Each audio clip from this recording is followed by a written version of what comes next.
Welcome to the Mayhem News live wrestling broadcast with your host, the Man in Black, a.k.a. T-Mib Lives. And each week, we are here to talk about wrestling headlines and cover everything from Impact Wrestling to SmackDown. Join us each Tuesday via MayhemNews.com and the Mayhem News Live YouTube channel. You can subscribe to both and always keep up with our show and wrestling news.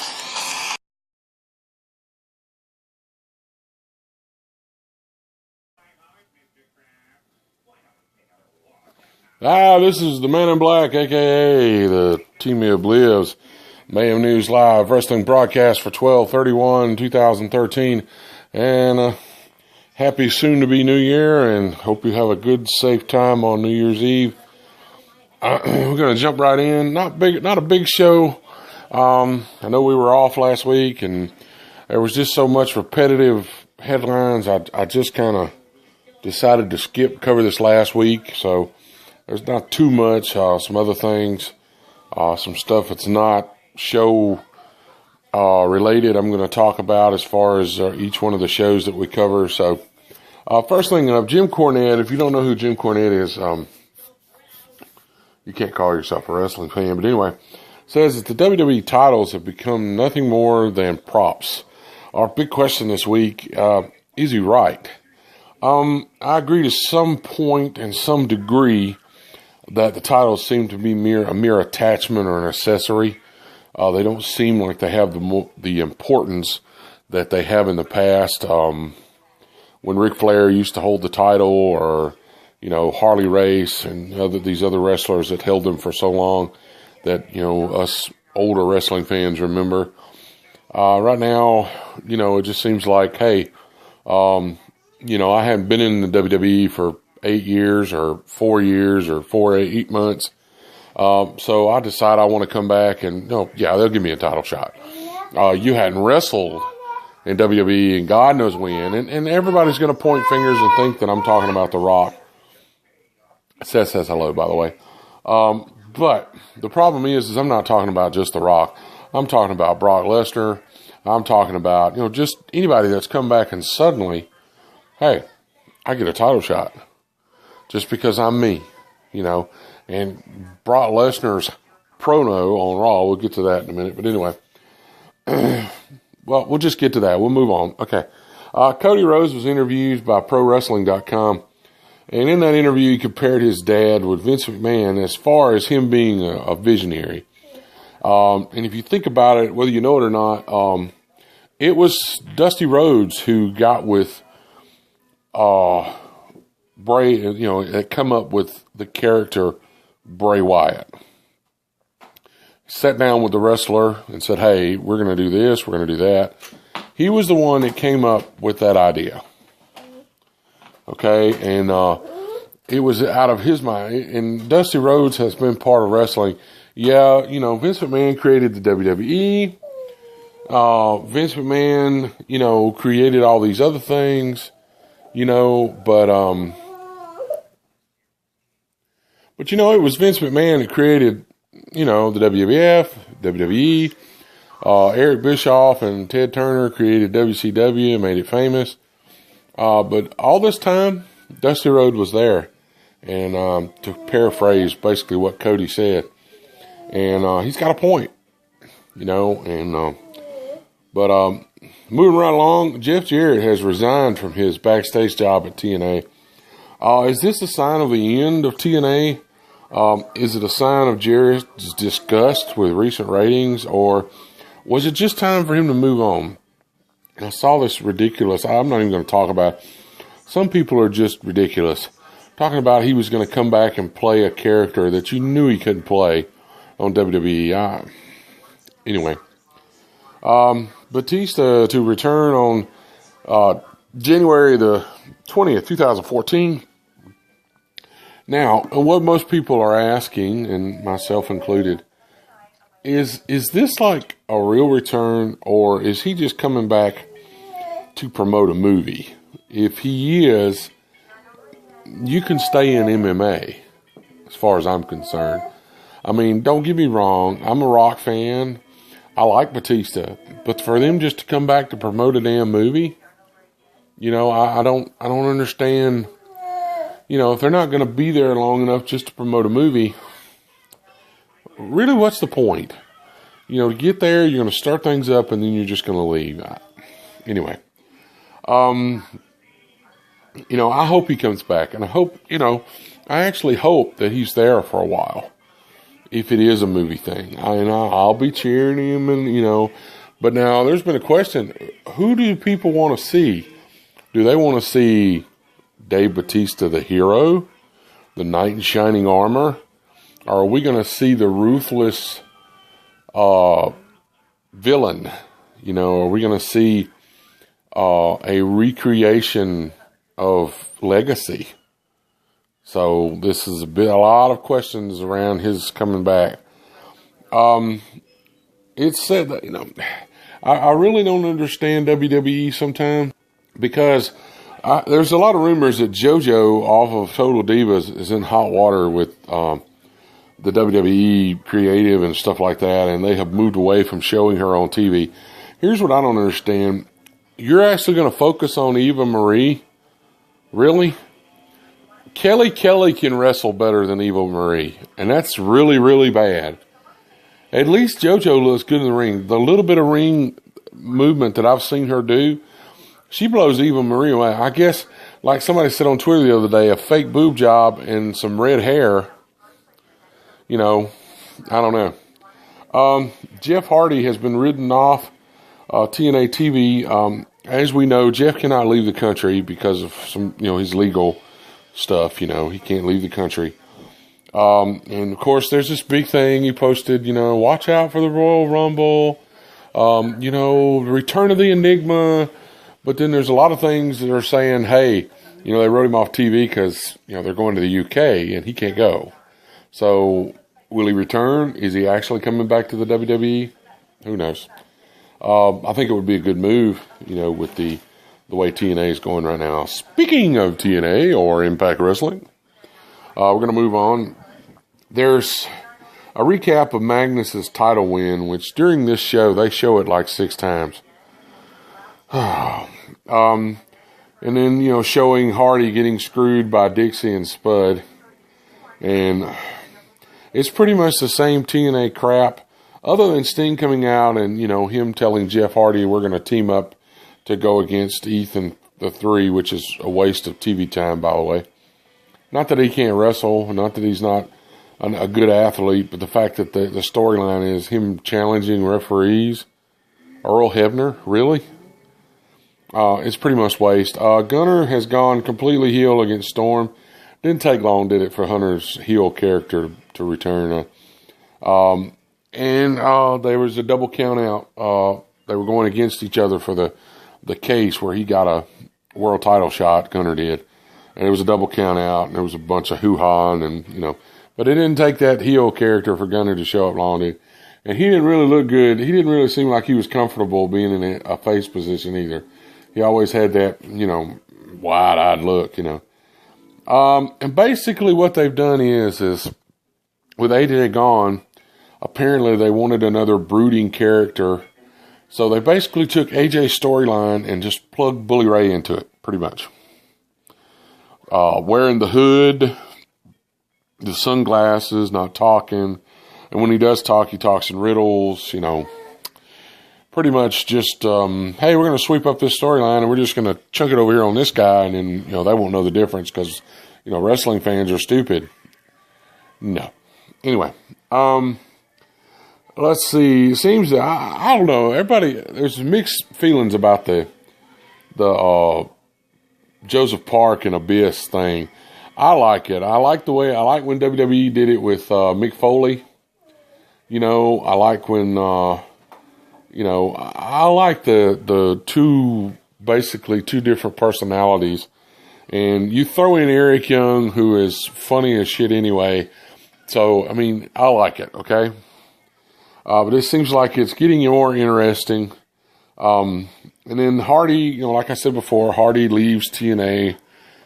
Sting is shocked. Yeah, he's shocked that he'll be back later. Anyway. But anyway, we're going to move on to SmackDown. Their Friday show. And WWE has a really bad pattern. We have the Shield, which is actually Rollins and Reigns, facing Usos. Of course, people jump in and Ambrose is sitting there on the sidelines looking like, Ambrose is kind of looking a little high-strung here lately. He's been scratching his head. He looks like he just jumped out of the shower or just got out of a workout. And I know, Captain Ear is going to be like, jumped out of the shower. Well, anyway, the fact is, he kind of looks like he's been drinking a little too much caffeine. Man, you need to lay off them espressos. But, basically, they make a 6-man tag for later. R-Truth defeats Fandango with a little distraction from the Funkadactyls, which happened in a recent show as well. Goldust and Cody defeat Rowan and Harper to retain again. Langston defeats Axel. That match pretty much goes off like it stings around just about as long as a stale fart.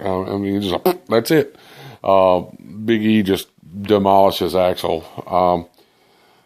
The Usos and Punk defeat the Shield with it was pretty good with Punk hitting the go to sleep on Ambrose, and they're slowly chipping away at what's left of the Shields and adhesiveness together as a unit. You'll see that at the first part of Raw, which we'll turn and talk about. Basically, SmackDown was the same old thing they did the week before, just different people. Moving on to Raw, the flagship of WWE. Even though they need to maybe, keel haul some stuff and clean it up a little bit, get the barnacles off. But it is the flagship. I kind of enjoyed the little stirring that Punk did amongst the Shield, saying he knows how they function in the unit. The Shield come down and he tells Ambrose that, I know you function as a unit, but I'm trying to find the strongest member. And then Rollins actually said he's the strongest, which, kind of rubbed Reigns the wrong way. And then I love the way Punk just kind of backed up in the corner and just, all he needed was a bag of popcorn. I'm going to watch this. And, of course, you got the buzzkill of the general manager coming out and, Eddie Munster coming out and deciding that they're going to do a Punk versus Rollins, and they started thin. And even during the match, Ambrose tries to interfere, which causes a distraction, which pretty much lets Punk win. That part of Raw was actually pretty decent. It really was. And there were some high spots. Brian has to take on the Wyatts one by one to get to face Bray Wyatt. We've been there. We've seen it before. But there is a twist. We'll get to that in a minute. Ziggler, as usual. Ziggler can sell pretty much any move. I think Ziggler could sell refrigerators and deep freezers to Eskimos. I'm serious. He can sell a wrestling match. And he takes out Axel, and always puts on a great show. I guess that's why they call him the show off. Fandango falls to Big E. It was actually a decent match. Basically, Axel falls to, he comes out. Fandango kind of comes out and does a little dance and kind of gets caught up. And Big E said, nope, don't think so. You notice that Fandango, I was talking weird a while ago. Fandango actually won that match, the contract on a match for a Intercontinental title shot when he faced, it was a match last week. So he actually got his match, and he was close. He had some good things, but Big E said, nah. I like Big E's push. He's better by himself. I got really tired of him when he was with AJ and Ziggler. I don't know. Sandow defeats Khali, which, kind of figured that may be where it ended up, but, there's always hope. R-Truth defeats Brodus Clay.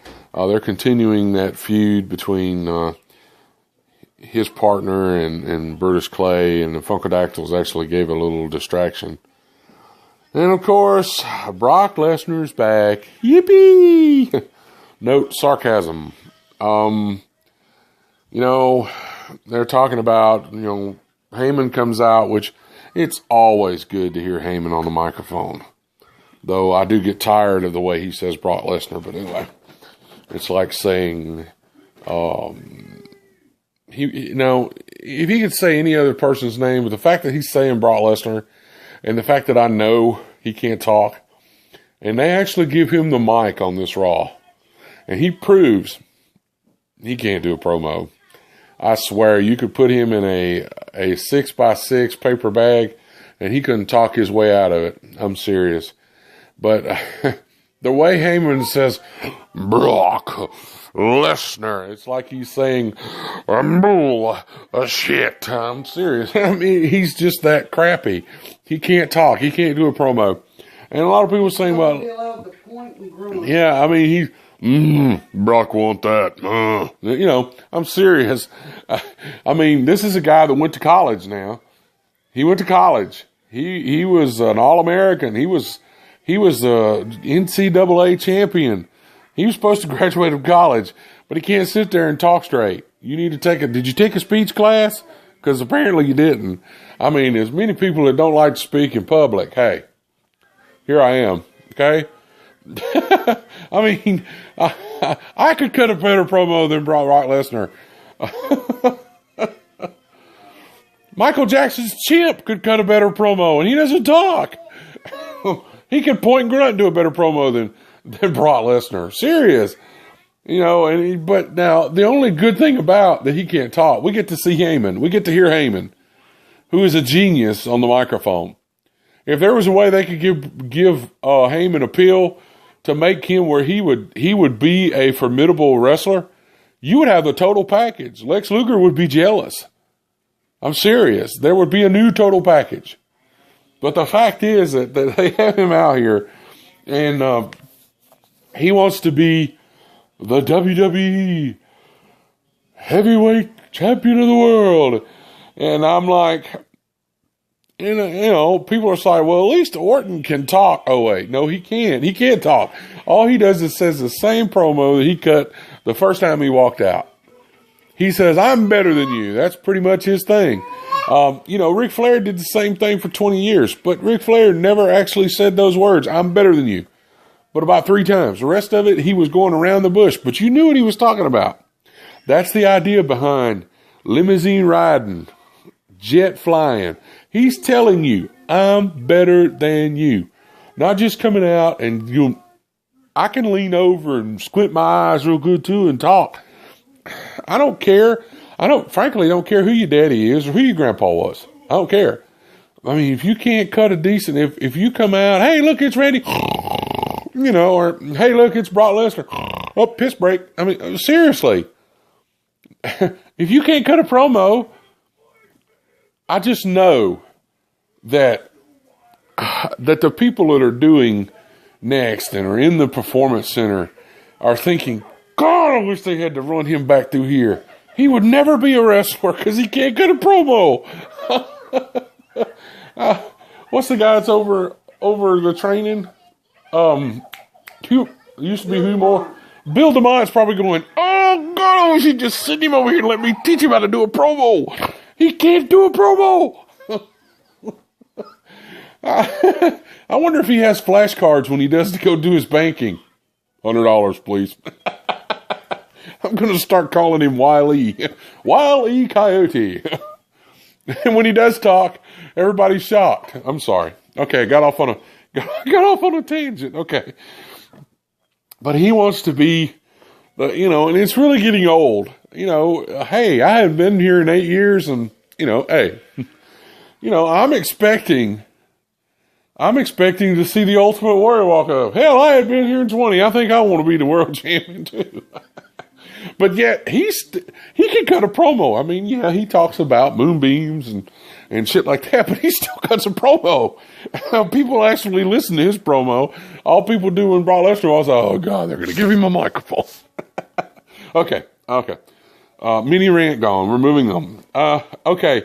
The best part and the most shocking part of Raw was the last part when Daniel Bryan, who is the biggest face because you can't really say that Cena is the biggest face, because Cena gets one half of the arena to cheer him and the other half to boo him. So I guess you could say that Cena is the biggest face neutral, okay, or face neutral. He's got half people that are meh, and you know, but Daniel Bryan can walk out and the whole arena hollers yes. Daniel Bryan actually joins the Wyatt family. Now this is actually pretty big. Now here's the big question. We're going to do two big questions because we didn't do one last week. Here's the big question. What does this mean for the biggest face in the company to join the second biggest heel group in the WWE? Now, does this mean a shift for the Wyatts? Do we expect to see them? Now, I want you to hear, and I want you to think about and go back and listen to Bray Wyatt's promos for the last 2 or 3 weeks. He's been talking about the Machine, okay? Which the Machine has to be the authority, WWE in itself, okay? He's been talking about that him and Daniel Bryan, along with the Wyatt family, could take down the Machine. Now, you think about who's part of that Machine. The Shield is part of that Machine. That's the second point. You think about that's actually part of, there is a little bit of change in the way that Wyatts are seen. And I think a lot of fans who are similar to myself, who actually can kind of see maybe something. I mean, I heard that Daniel Bryan was going to join the Wyatts. There was whispers. And there's a difference between a rumor and a whisper. A whisper actually comes from somebody that you would actually think, maybe actually know what they're talking about. A rumor don't mean crap, but a whisper, to me, means more. I heard the whispers that he was going to join, and you had to wonder, he's growing the beard, he's not, there was talk that he was going to cut the beard off, you know, and I just think that was the most shocking thing. And even the fans were like, I mean, the crowd was like, they didn't know whether to cheer. They didn't know what the hell? I mean, it was almost like you could hear everybody saying, what the hell? Or worse, which, you know, I'm not going to say that, but, you know, WTF. I mean, but, you know, and then there are some news, basically now, Raw went off the air with that, with Daniel Bryan dropping his head and walking out with the Wyatts. And there are some things that's kind of, that I've been wondering about, and I've heard people talk about, and a lot of people on Google Plus, Twitter, Facebook, and you know, it's just the WWE Network. There's actually talk that it may not actually go to a network, that you may be able to get it either through the Xbox or whatever you get your digital media through. That it will actually be a digital network. Now, there are people that are saying, oh, no, I want to be able to turn it on. Now, there's only one problem about that. When WWE puts their information and puts their stuff on a network like they do now, like they have the other shows, and, you know, we're not talking about a show. We're talking about a network. They have to sign up and work with a cable network, which means they don't have total control. The other people, the other network or the other corporation or whatever they're working with literally can tell them, hey, we want this advertisement. You can't do this. You can't do that. If they move stuff to a digital network where you can only access it either through the internet or you can only access it through stuff like that, here's the thing. They will have total control. They can do what they want when they want. They can control who can access certain information. In other words, if you go to a viewing area or a viewing audience that is limited to what they can put on there, then they're not going to put it on there, because those people are not going to allow them to do it. If it's digital, okay, they can put pretty much anything they want. And all these people that are fussing about the network, who are some of the same people that are fussing about, well, we want the non-PG era, we want the Attitude Era. Well, if they go on that network and go through a TV network and have to go through all that legwork, you're not going to see the Attitude Era ever, unless you're watching it on a DVD or Blu-ray. But if they go digital, I would not say why they could not go Attitude Era after a certain time at night. They could pretty much do what they wanted to. So I would think that there's a lot of news hanging around, and it's all going to deem on what they're going to announce. Now, WWE has said themselves that they are not taking any, areas of development off the table. They are looking at everything. They are shotgunning, blasting everything. They are looking every possible way they could do. And the fact is, if they did get it on a network, is it a network that's available where you live? There was a time where, what was it, the CW? The CW, when I was in Mississippi, it did not start showing up until I'd say about 2 years before we moved. So there was times where we couldn't see SmackDown. There are places in the UK and places in Europe that they still can't see it unless they watch it on YouTube, or they go to the WWE YouTube channel, and it might take a week for it to show up on there. I mean, hey, I do a video. It gets on there that day, if not the next day. But anyway, and then there's another thing.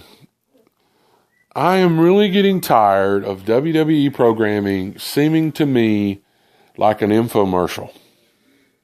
I could care less about the app. Now, don't get me wrong.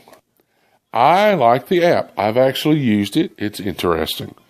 The only problem is when you're using the app, you can't do anything else on your phone. That's my biggest problem with it.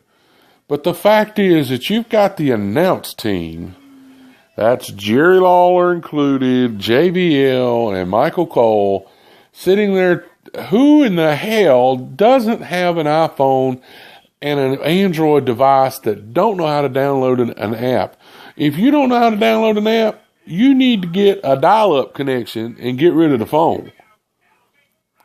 I'm pretty sure that if Alex James from Vine could actually say something, I'm pretty sure he would have said it more funny, but that's it. If you don't know how to install an app, I don't need Michael Cole to go through this big-ass graphic and telling me how to download an app. We're not having an earthquake, I bumped the table. If you do not know how to install an app, you don't need a cell phone. You don't need a smartphone. Okay? And I don't need to be sitting there looking at them for 10 minutes talking about the app when there's stuff going on in the ring. And them taking selfies, that's almost as bad as Taz and Mike Tenay watching a football game. During a taping. I know they were taping, but they were watching a football game around Thanksgiving while TNA was having a show. I mean, is it that boring that you don't even want to talk about it either? And I know they were pushing fun at what happened, on the real news with the president. But that's beside the point. I don't need to see an infomercial. I don't need to see an advertisement during a pay-per-view. I'm paying $60 for a pay-per-view. But yet you having an advertisement in the middle of the pay-per-view. It's enough that you're flashing them people's stuff up on the screen. I don't need to see an advertisement. Are you after that much money? That's one reason why I don't go to WWE shows. I've had friends that went to pay-per-views, actually went to the pay-per-views, but they also recorded it at home because there are times where you miss stuff. Okay? There's times when Ryback was challenged, in the back, and there was something between Ryback and somebody, I can't remember who it was, basically challenged somebody in the back, nobody got to see that was in the audience because they'd already turned the Titan. Well, I can't call it Titantron anymore. The big Tron in the front had already been turned off. Nobody in the audience saw that. Everybody was hearing about it on Twitter when they got home. But like, oh, what the hell happened? Anyway, as always, I appreciate everyone who's listening. If you want to check out our sponsors, and this actually turned out to be a full show. I didn't think it was going to turn out to be a full show. I thought it'd be here about 15 minutes. But you can check out Zach Pack Promotions at ZachPackPromotions.com. They do a lot of stuff for cancer and families that have a family member dealing with cancer, autism, pretty much anything that's in their hearts, ALS, go check out their page, check out their Facebook, and you can also follow them on Twitter at ZPackPromotions.com. I also want to talk about our second sponsor, which is pretty close to my heart, is Stop Disability Slurs, or Fight Disability Slurs, .wordpress.com. It's mine and my wife. We're trying to stop people from using not only disability slurs, that one is real close to our heart, but the slurs in general. Teach your kids. Teach them that using a slur as far as gay or racial disability slurs, is fat jokes or anything. Trust me, to quote Boogie 2988, I know I'm fat. I don't need you to tell me. And once you tell me, you're not going to be pleased at what you hear. So keep your mouth shut and your opinions to yourself. To go a little Jesse James. Anyway, whatever I want to talk about. I also want to talk about Throttle. The music that you hear at the first in the intro is a song called New Blood by the band Throttle. They have a new album out called Razor Wire Finish Line. Throttle was nice enough to let us use, for us kind of talking them up on the show, they're going to let us use the song and we also use that for our other YouTube channel, which I'll get into in a minute. So, and let them know, they got some good songs, man. I mean, it's some heavy stuff, but it's some good stuff. You can find them on iTunes, Amazon, just by searching Throttle. Okay, that's THRODL, all caps. But you can probably find it with lowercase too.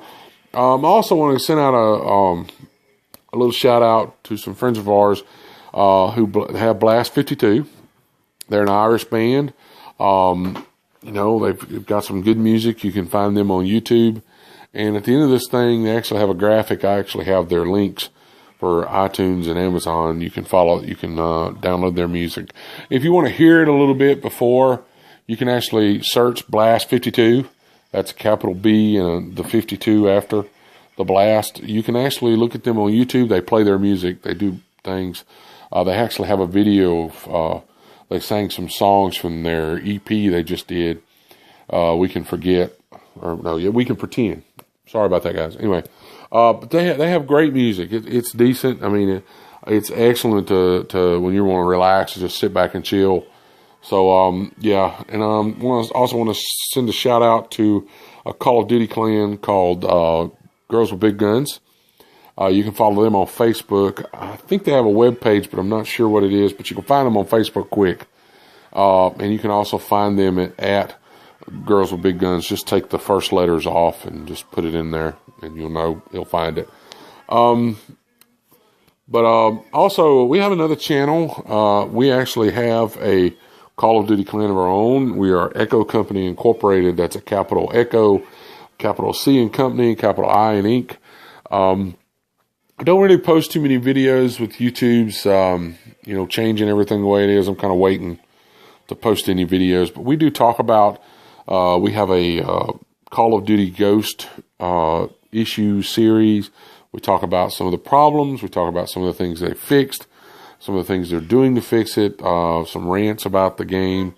We talk about the last video we did. We compared Battlefield 4 and Call of Duty Ghost, and we talk about new games as they come out. But you can find us at Echo Company Incorporated, spelled just like I just said. And we also post those videos on this channel as well. So, but if you'll give both of us a follow and a subscribe.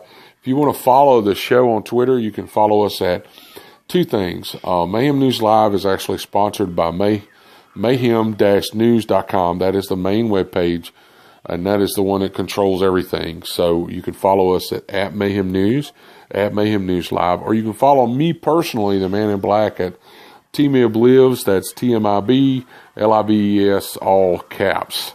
But I post everything, links to the shows every week. So, and you can also join. We have a Mayhem News Live network community on Google Plus. You can just search us. Once you find us there, you'll see the community at the bottom. You can just join. We have discussion groups. You can actually tell us what you want to see on the show, whether you like the show. Kind of give us some feedback. We appreciate it. I'm not scared. Now, if you're going to come on here and do a bunch of fat jokes and say fat, I'm going to delete you and block you. Simple as that. Moving on, we also have a gaming community called True Gaming. We post a lot of videos from the Echo Company. So, but I appreciate everybody who watches the show. I appreciate anybody who subscribes. Tell your friends if they're wrestling fans. And you can also check out mayhem-news.com and for all your other things too. Thank you.